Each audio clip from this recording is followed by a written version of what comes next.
Welcome PlayStation Vita fans, Gamer King Tario here, and thanks for watching another PlayStation Vita review. Today I'm going to review Big Sky Infinity, a downloadable game from the PlayStation Network, which could be purchased for about $10 US.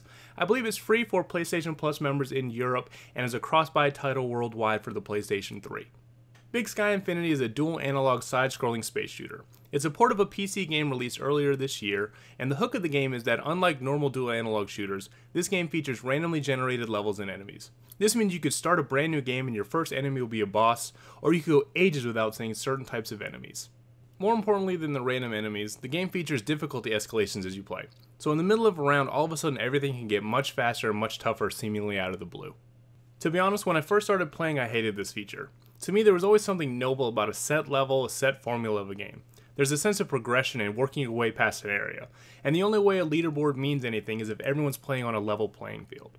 After playing a while though, Big Sky Infinity won me over. What the levels lack in cohesion and formula, they make up for in the way that they keep you on your toes. There's no going through the motions as you play trying to reach the part that you died last. In Big Sky Infinity, you can start a brand new game and be thrust into an incredibly difficult scenario. It keeps you engaged right from the beginning.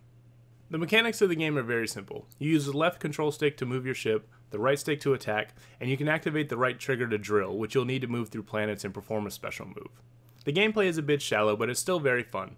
The game features a level up system in the classic mode. This allows you to build up your powers of your spaceship as you progress. This adds a lot to the progression that I felt was missing in the standard high score portion of the game.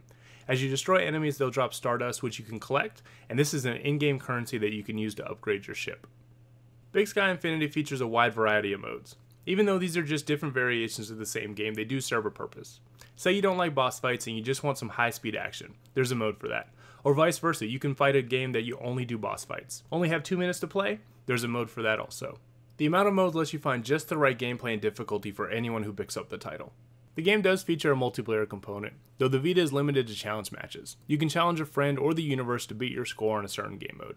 Though it doesn't seem all that different from having a leaderboard, and it's unfortunate that there isn't co-op like the PS3 version. Graphically, Big Sky is a solid looking game for its type. Some of the space backgrounds look great and it's full of vibrant colors and effects. It's certainly nothing that you would brag about, but it gets the job done.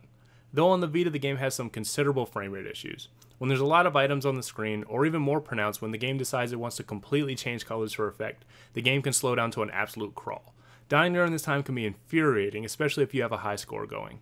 Another special mention should be given to the announcer, who is one of the most baffling design choices I've seen in a long time. Sure, the first time I died and he went, "Snake!" I chuckled, but everything else he says is just horrendous and distracting. You learn to block him out, but he seems so out of place and he distracts from a normally excellent soundtrack. I can't figure out how he made the final cut in the game.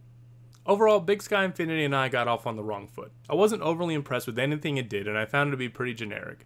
But despite its flaws, the game flat out won me over. One of the highest compliments I can give a game is that the more I played, the more I wanted to keep playing, and that's the case with Big Sky Infinity.